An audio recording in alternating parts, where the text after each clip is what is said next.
boa tarde, né? Agora vamos dar início ao nosso trabalho de hoje à tarde, né? Um pouquinho mais cedo, ó, estamos ganhando tempo. Hoje à tarde nós estamos com o nosso colega, né? João Alberto Rodrigues de Souza, né? Que é nosso colega de Cinesp. E o João vai, né, trazer para a gente nessa roda de conversa a reforma da Previdência. O João pode se apresentar, pode ter gente que não te conhece aqui, né? Está contigo. Minha formação é na pedagogia, letras e direito. E fiz especialização em didática para terceiro grau. E há muito tempo que no meu sindicato eu sou o responsável pela área da Previdência. Tenho tido a ousadia de fazer minhas previsões por aí sobre o que vai acontecer e o que não vai acontecer. Vivemos isso muito forte em 2018, né? Mas eu acho que numa roda de conversa, o mediador é quem menos tem que falar. Eu só gostaria de fazer uma pequena introdução do tema, mas eu acho que aí vocês é que tem que colocar as impressões que vocês estão tendo, as dúvidas, as lutas, o que vocês estão encarando esse tema que apareceu praticamente em todas as falas, né? Porque, infelizmente, para nós servidores públicos, reforma deixou de ser coisa boa há muito tempo, né? O movimento sindical, inclusive, boa parte dele não fala mais em reforma, fala em deforma, porque sempre se atacam os direitos dos trabalhadores. E atacar os direitos dos trabalhadores já deixou de ser proposta de partido há muito tempo e virou proposta de governo, infelizmente. Proposta de Estado. Então entra governo de direita, entra governo de esquerda e sempre começamos com o mesmo tema, reforma da Previdência. Né?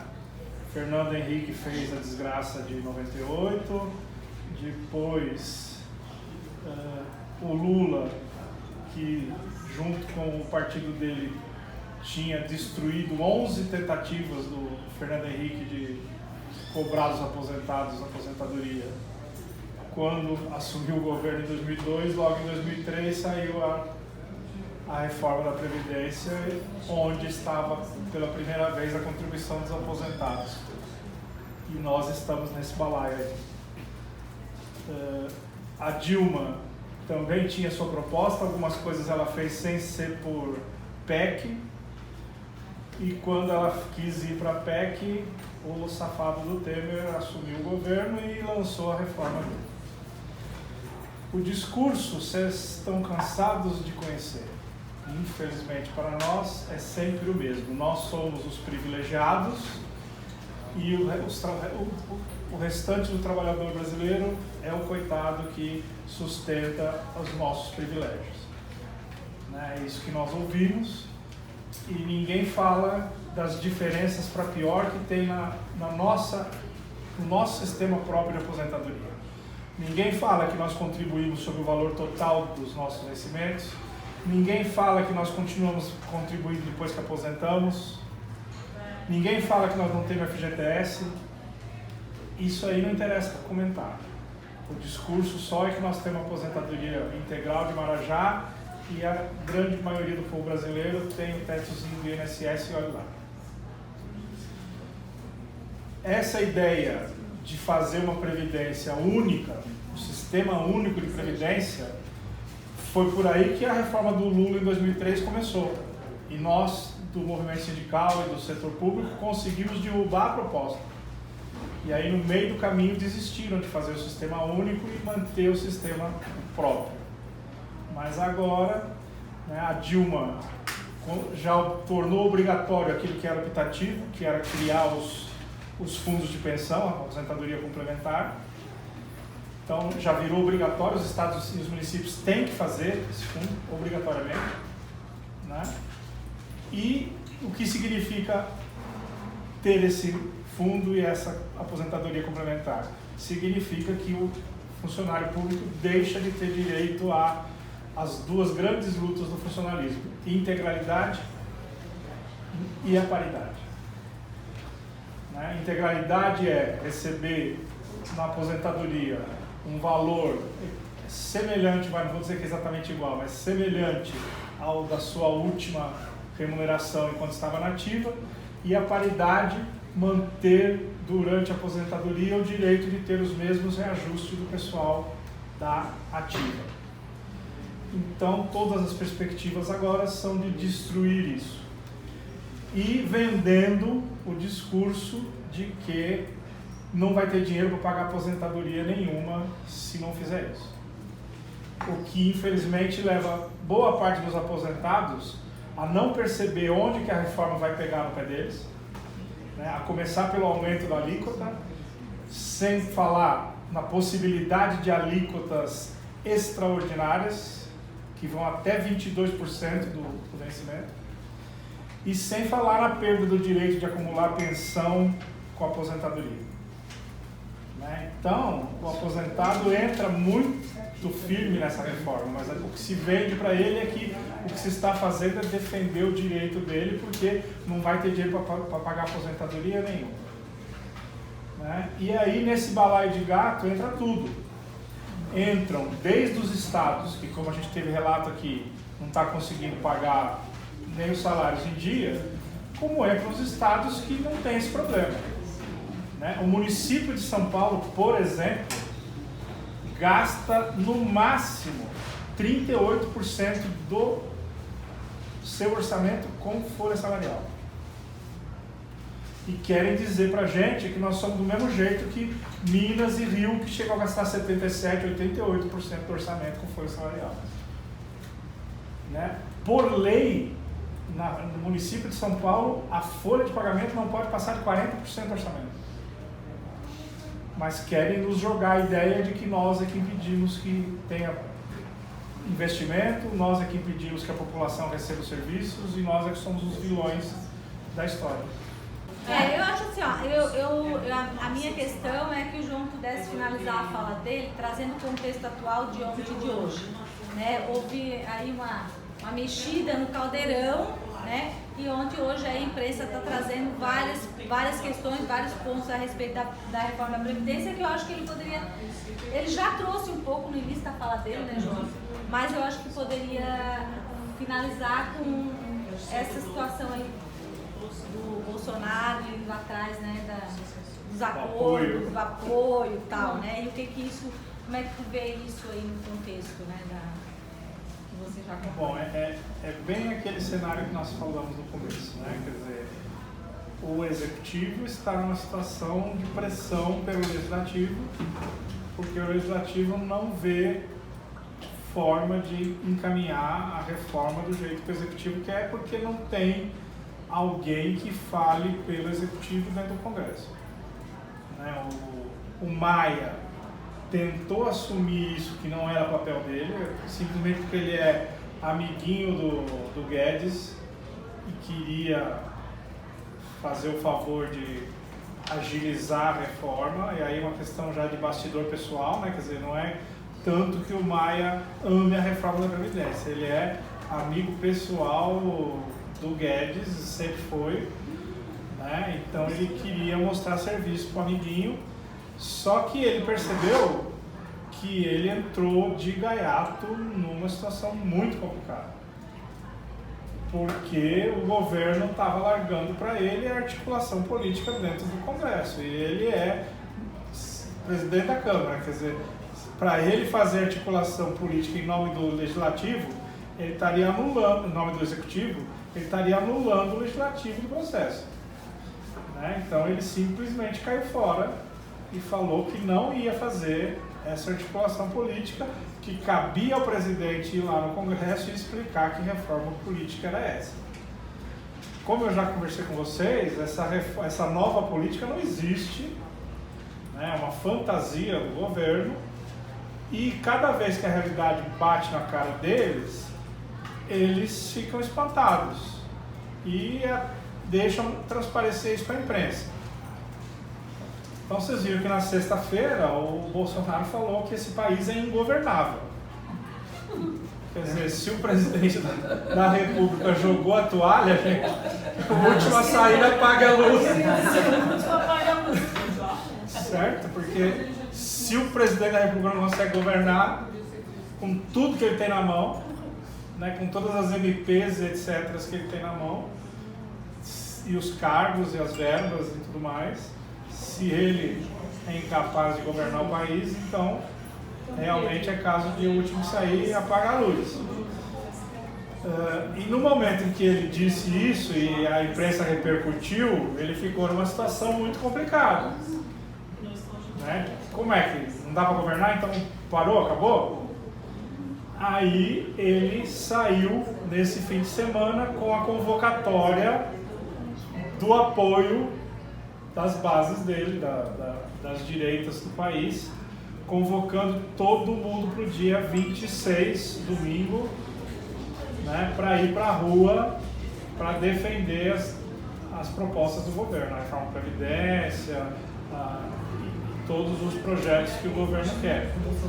Né? Porque, inclusive, tá muito divertido, né? Porque cada vez que o negócio está complicado, surge algum deles achando que vai colocar mais uma pitadinha para o negócio melhorar, só que o negócio piora, né? Veja-se o caso do Moro, que mandou o projeto antes da reforma da Previdência ser votada, bateu de frente com o Moro, aí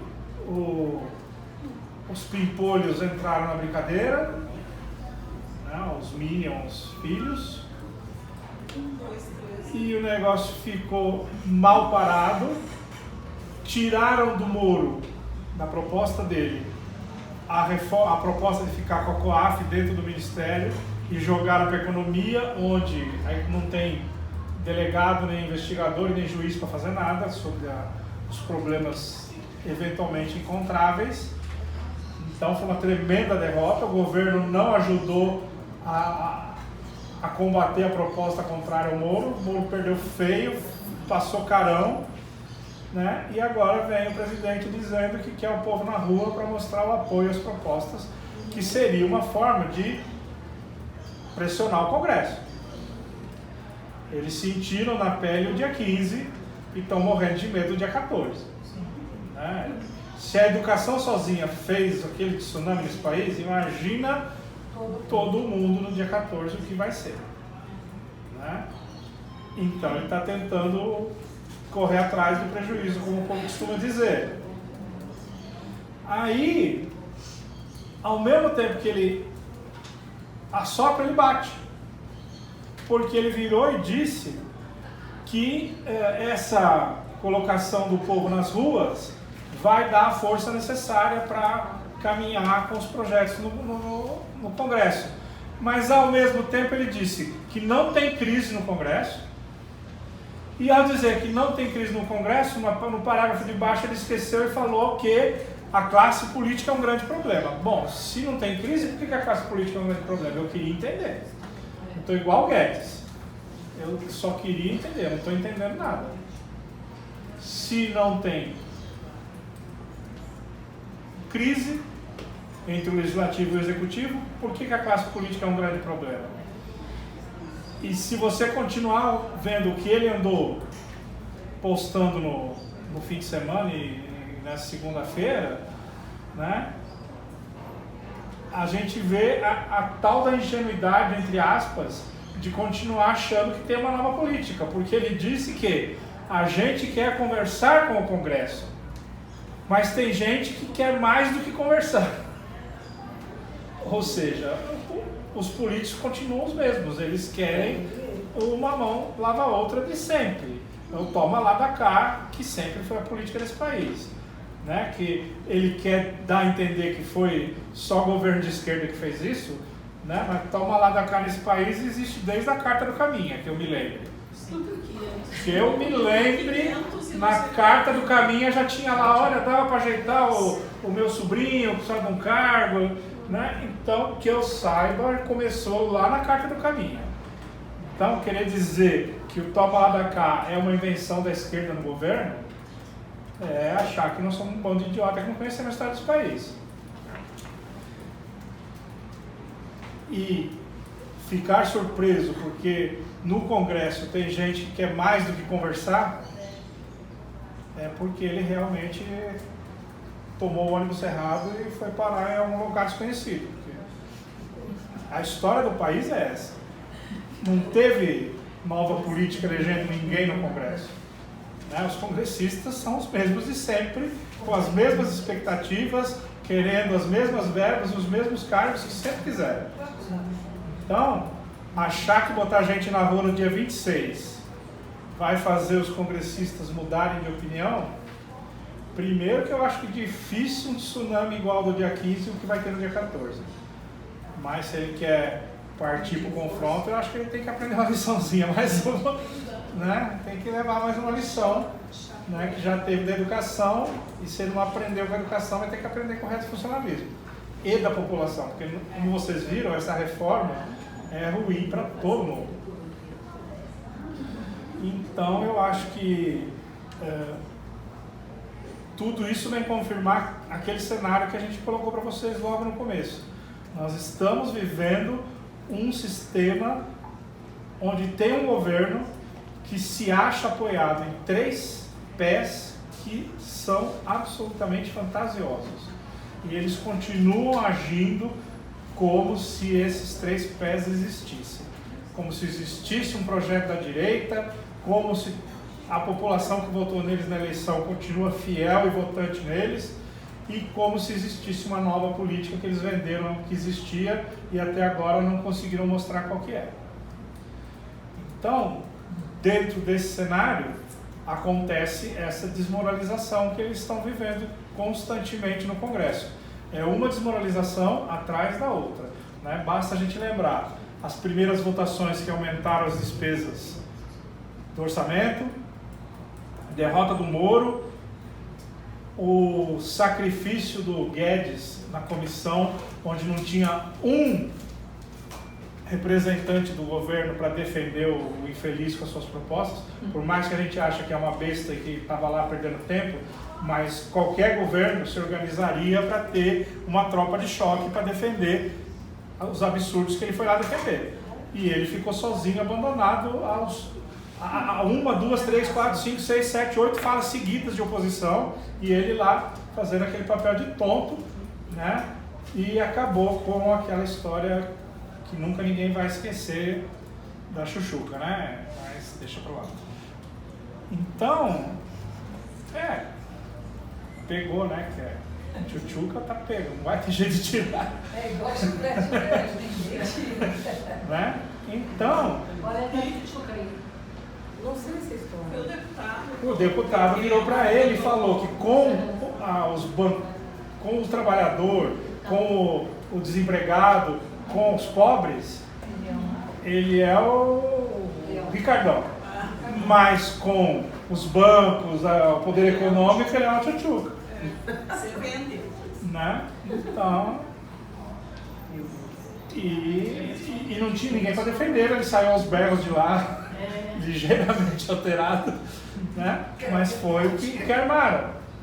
Né? E o ministro da Educação só não foi completamente igual porque a líder do governo vai ficar do lado dele lá para chorar junto. Ele não tinha como explicar, né? E aí é outro assunto que nós vamos nos divertir em Santa Catarina, que é a questão de como que o corte das verbas de educação virou contingenciamento. Né? Bastou mudar uma palavra e tudo ficou resolvido. Né? E os absurdos que ele não tinha como justificar, porque uma universidade tinha perda de 14% e outra tinha perda de 28%. E por quê? Não, é isso aí que era mesmo. Não, pera lá, como que era mesmo? Né? Então, simplesmente não havia critério nenhum. Né? E ainda piorou porque ele anunciou o corte para 3 universidades, que a palavra, quem foi nas manifestações do dia 15 viu para tudo que era cartaz, né? A balbúrdia, né? Estava em montes de cartazes no dia 15, né? Porque ele disse que eram as 3 universidades onde prevalecia a balbúrdia, e portanto ele ia cortar as verbas. A reação foi tão negativa que ele pegou e virou, não, é para todo mundo, não é só para as 3. A balbúrdia é generalizada. né? E o corte é 30% para todo mundo. Também é que nem o trilhão do Guedes. Tirou da cartola porque 30%. Não, é. Né? Então começou tudo errado. 30, né? E o 30 não é 30. Para uns é 14, para outros é 28. Não é da verba total, é da verba de uso na manutenção e nas despesas que não são obrigatórias. Então, toda essa situação, por quê? Porque o governo simplesmente é mais um desgoverno do que um governo, gente. Eles não têm apoio no Congresso, eles não têm um projeto que se sustente para a sociedade brasileira e eles acreditam que tudo está certo, que tem projeto, que tem voto, que tem sustentabilidade para essa nova política que ninguém sabe qual é, nem os governistas sabem qual é. Então, essa é a situação que nós temos. E aí é que fica muito difícil dizer para a Dileia, ó, isso aí vai passar, você pode ter certeza que esse é o perigo que você tem. É o que está lá. Mas se vai passar, vai ter que rolar muita água nessa ponte e nós vamos ver muito quebra-quebra ainda, né? Especialmente se o Congresso cumprir a promessa de apresentar um substitutivo. Porque aí vai pegar, porque aí ele não tem ninguém no Congresso para desarmar esse substitutivo. Então, vai ser realmente uma situação terrível. Porque aí ou eles vão ter que ir para a velha política e começar a comprar deputado para derrubar o projeto do Congresso, ou eles vão perder e vai ser aprovado uma PEC que não é a deles. Vai ser um substitutivo que ninguém sabe como que se vai ser. Mas que certamente não vai fazer a economia de 1 trilhão que o bonitinho da economia quer. E hoje a empresa está dizendo que vai ter substitutivo. Pois é, a empresa está garantindo que esse substitutivo vai sair, que eles estão reunidos lá, os líderes dos partidos, tanto da situação quanto da oposição, né? Mas por incrível que pareça, os da situação que deveriam estar de outro lado. Dá licença, agora faz umas 2 horas saiu um texto no G1 que o secretário fala incluído e diz que não há texto alternativo à reforma da Previdência. Rogério Marinho afirmou que eventuais modificações serão discutidas nesse projeto apresentado pelo governo federal, como sempre foi no parlamento. Agora, pergunta para ele se ele está no Congresso.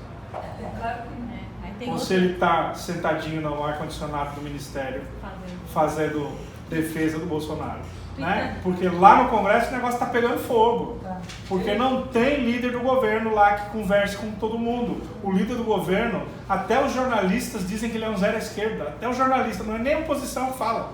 Os jornalistas falam que o governo tem um líder que não conversa. Só estou colaborando aqui, no nível de colaboração, que o próprio presidente da Comissão Especial da Reforma da Previdência, Marcelo Ramos, deu uma segunda declaração para toda a imprensa, dizendo que as alterações só vão ocorrer como for em cima do projeto apresentado pelo governo, como sempre foi no parlamento. Eu acho que eles andaram tentando fazer algum ajuste e saiu isso aqui agora no G1 faz pouquinho. Então eles estão pressionando. Eles estão correndo desesperadamente, porque eles não podem permitir que apareça esse substitutivo, gente. Se esse substitutivo aparecer, e obviamente todo substitutivo é em cima do texto do governo. Por isso que chama substitutivo. Né? Então, se esse substitutivo aparecer, o governo não tem a chamada tropa de choque no Congresso para derrubar esse substitutivo.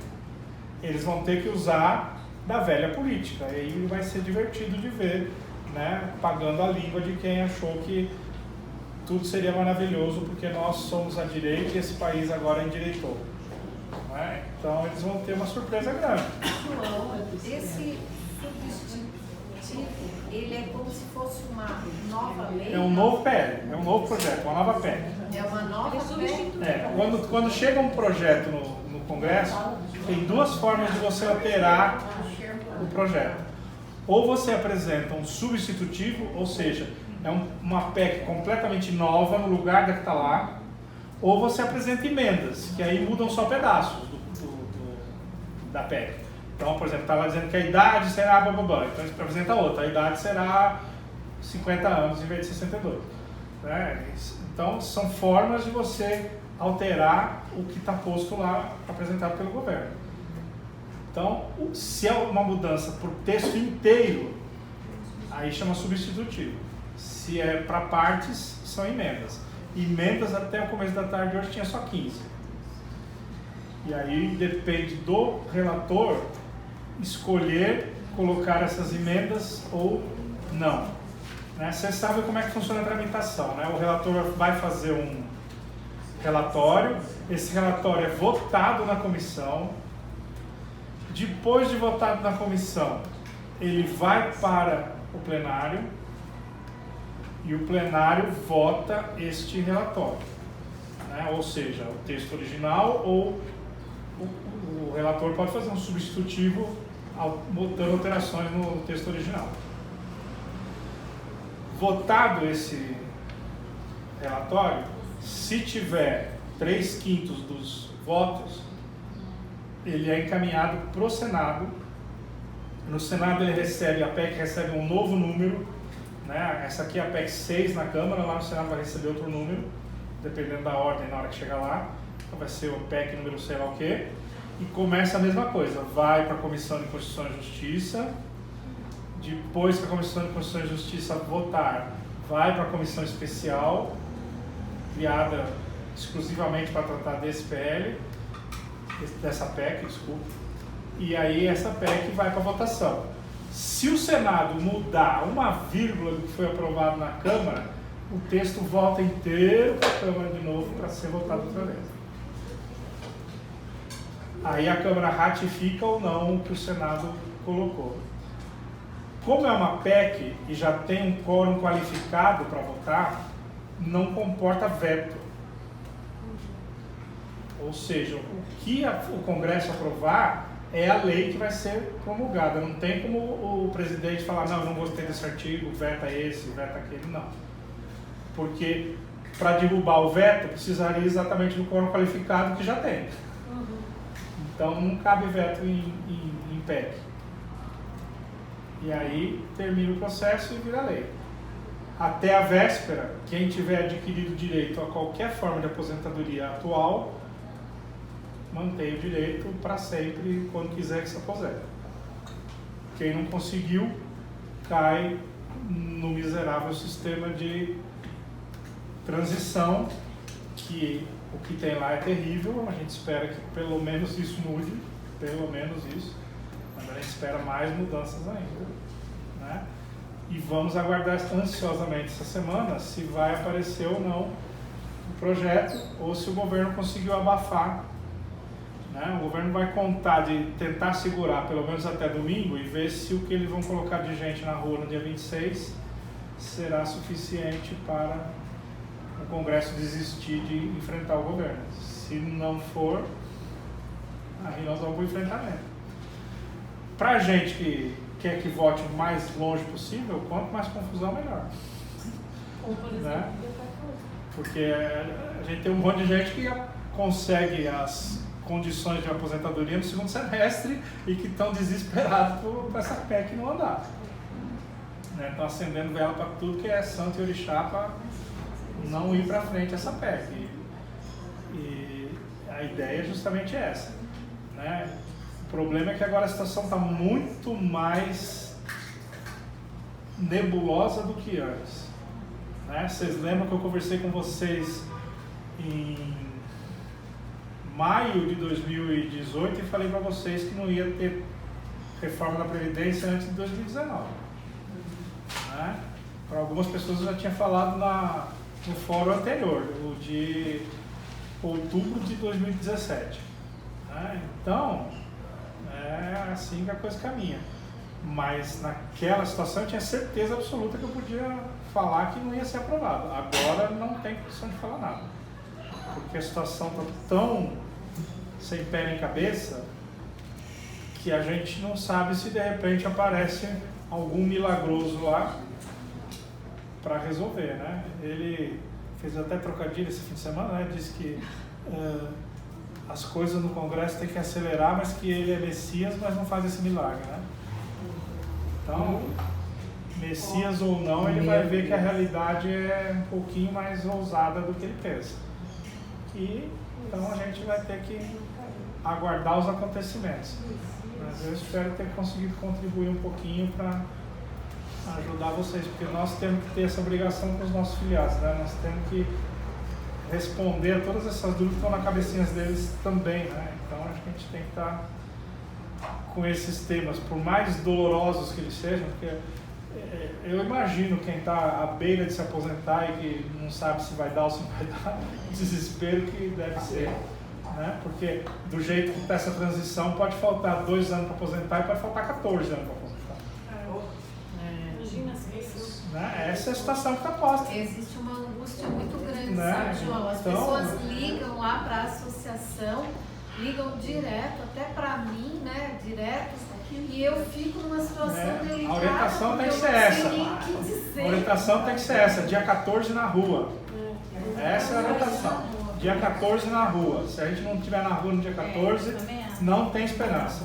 A esperança é a gente derrubar com a força do movimento popular. Se a gente não for para a rua no dia 14, aí não se sabe o que vai acontecer. Mas a gente indo para o dia 14 para a rua, a gente sabe que vai melhorar. Com certeza. Com certeza vai melhorar. Parte da transição, parte da idade, seja o que for, vai melhorar. Porque desse jeito que está, não pode passar. Realmente não tem como. Porque a gente sabe que nos municípios, nos estados, tem diversas situações, mas tem muito governante se mobilizando para já tirar os direitos. Lá no município de São Paulo, apesar de muitas vitórias que a gente teve, nós perdemos em 2005 e de 2005 para cá, o professor, para incorporar determinadas coisas que eram automáticas, passou a ter que seguir um monte de regras para conseguir fazer média disso, daquilo, outro. Mas ainda conseguia ganhar acima do INSS. Agora, desde o dia 28 de dezembro, só entrando no fundo de pensão para conseguir ganhar mais do que o teto do INSS. Já tá assim.